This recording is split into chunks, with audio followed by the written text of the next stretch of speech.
Speaking of great shows, I'm so excited about our in-studio guest this week because he's got a great show coming out. Everybody remembers Taylor Hicks from winning American Idol. Now he's got a new show coming out called State Play. We're going to talk all about it. All right, Taylor, so happy you're joining me, man. Good to see you again. So we were just reminiscing. The first time I ever met you, but it was the last time I saw you, so those were the same times. We were at the vinyl red carpet for HBO. Dude, I'm so sad that show got canceled. What a party. What a party that was. It was a good party. We should just forget the interview. Yeah. I want to go recreate that party. That was a good one. Dude, you got a great show. I'm like so jealous. You get to travel around and just eat. It's pretty cool. You know, I never really had any idea that foods from all of these different states are so wonderful. I mean, iconic foods that come from each state.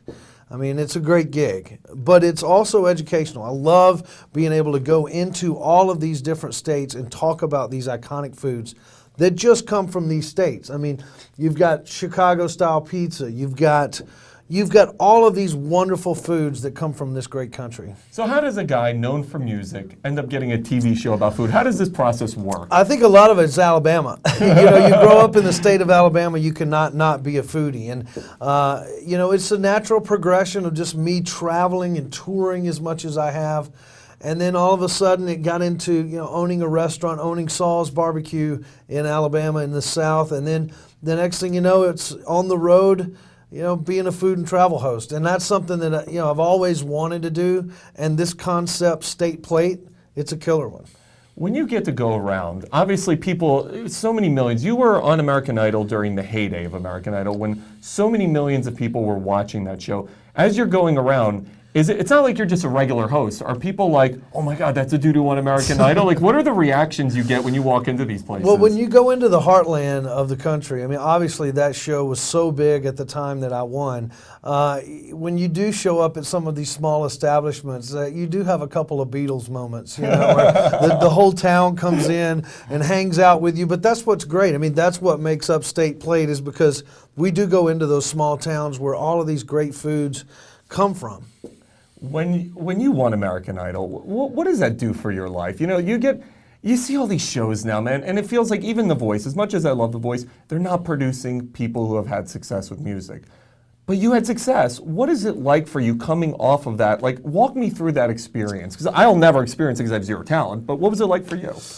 You know, shooting out of a rocket ship, I mean, when you're on a show, luckily for all of us that were on American Idol, you know, during the former seasons, the first 5 or 6 seasons, you know, we were the only show of its kind. So everybody was watching. And to be able to jump off of a platform that's that big at that time, and you really, all I wanted to do was really be an entertainer. And I spent a lot of years trying to get there, and to be able to have that platform was a really blessing. I mean, I'm a decade in show business.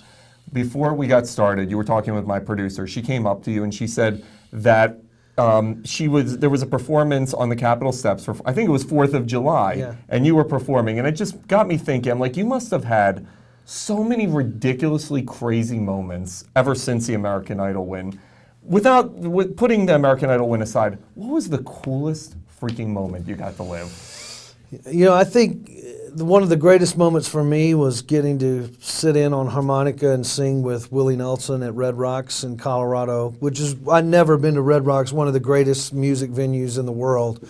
And I was asked to sit in, and I'd realized at that point in time that I was able to, at that point, go and sit in with some really great musicians, and luckily I was able to do that. But, you know, a lot of people ask me that same question, and I always like to say that it's not really about how many records you sell or how many shows you put out, but it's about how many lives you touch. I mean, some of the charitable stuff that I've been able to be a part of and kind of carry the torch for doing the better good for people. I think that's my moment, is being able to help other people. Okay, so getting in front of TV, it ain't easy. I say ain't, like, because I'm from Philly, I say ain't. Well, it ain't, but you use it well, actually. Ain't easy. It ain't easy, man. It's tough being comfortable on camera. So how was the transition for you? Obviously, it's one thing to perform as a musician, but how was the transition to becoming the host? Well, I think Idol helps. I mean, once you're on American Idol, you are thrown in front of a camera. I mean, a camera follows you to the bathroom, it follows you to the bedroom, it follows you. I mean, there's 10,000. At that point in time, reality TV was, it was just kind of getting off the ground. So there was a lot of access that cameras had to your private life, your personal life, obviously your public life performing. So with Idol being kind of like Hollywood 101 and crash course in like 6 months, I at that point in time, you either have to get used to it or you don't do it. So Idol helped transition me from just strictly a musician to a TV host, and luckily I've been around TV for a good while now. I totally forgot to ask you before we went live. Do you have your harmonica with you? You know what? Yes! I always carry Yes! that thing, and I was carrying it on the vinyl red carpet. I totally forgot how good a harmonica player you were, and we were like prepping for the interview, and I'm like, oh my God, he better bring his harmonica. Yes! Oh my God, that's so cool. Like, how do you learn that? Walk me through how does it all work? Well, you listen to a lot of old classic music, like Supertramp. You listen to a lot of old blues, Mississippi Delta blues singers. And for me, I learned kind of unconventionally. I learned off of like air conditioners and airplanes. So I was like listening to blues at the same time, but I played this thing all the time.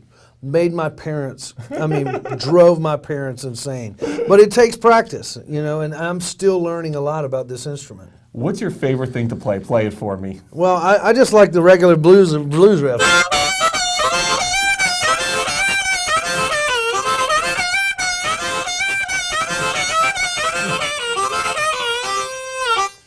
I could hear you adjusting your breathing. That was so cool. Yeah, you have to use a little diaphragm, and you have to be careful about what you eat because you don't want to But this instrument, I love it. It's very handy. I've been able to sit in with some of my most favorite bands over the years with this thing because it's not like carrying a cello around. When did you realize music was your thing? Like, when did it become, this is what I want to do for my life? I think once I started getting into this particular instrument, because I've always sung, and I think everybody's kid can sing at some point in time in their life, but when you start really getting into an instrument and starting to mimic sounds from other songs, you start developing an ear, and then it moved to acoustic guitar.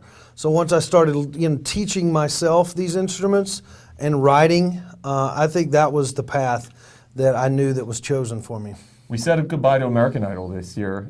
Having been a part of its legacy, was it weird for you to see something that launched your career go away? It was a little weird, but the way that they let the show just happen and the way that they celebrated the show, 15 years of television, I never had any idea Seinfeld was only on for 10 years.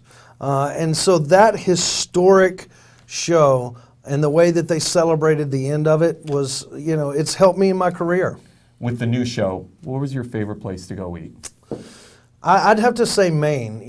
Going and getting on a lobster boat in Maine. Obviously from Alabama. You're making me hungry just hearing this, man. But when you live you grow up in good old Alabama all your life.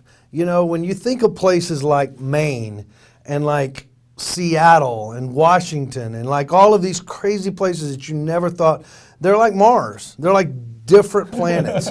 So when I was able to go to a state like Maine and actually get on a lobster boat and actually pick that lobster up and talk with that fisherman who's been doing that so long, it really just it makes me really proud to come from this great country because people do that all over the country all day long, and they've been doing it for generations and generations. And steamed lobster right off the boat's not a bad thing to eat. How about the most overrated food that you had? I would have to say pizza. Yeah, it is, right? It's so overrated. Yeah, it's a little bit. There's a lot of ingredients that go into. You could put a lot on it, but I like a good pizza. But this show, State Plate, we cover all the bases in each state, and I think people are going to love it.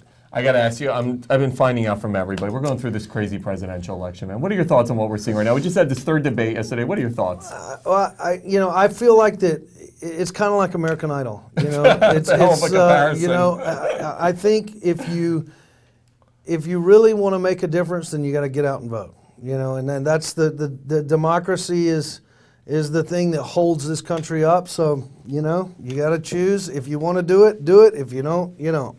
Now that you're doing the hosting thing and the music thing, which one do you like more? You know, right now I love hosting television. I mean, you've obviously been in it and had It's a cool success. thing. It really is the coolest thing in the world, man. Yeah, I love it. You know, I'm just now. I'm kind of really new to it, so I'm learning a lot about it, and I'm learning, you know, just how to get more comfortable and that's something that I've always kind of wanted to do is host a show, but this is the perfect opportunity with State Plate. Dude, you're awesome. Congratulations. And thank you for Thanks. playing the harmonica. Oh, yeah, man. Thanks. Everybody make sure to catch this guy's new show. I'm going to tell you, I know it premieres sometime soon. Oh, Friday. I got notes being thrown at me. It's Friday, October 21st. Make sure to catch State Plate. Congrats, man. INSP. INSP, man. That's a place to catch it. 21st. Dude, congrats. You're a class act. Thanks. We were gonna do it like this, then we switch. Anyway, catch Taylor's new show.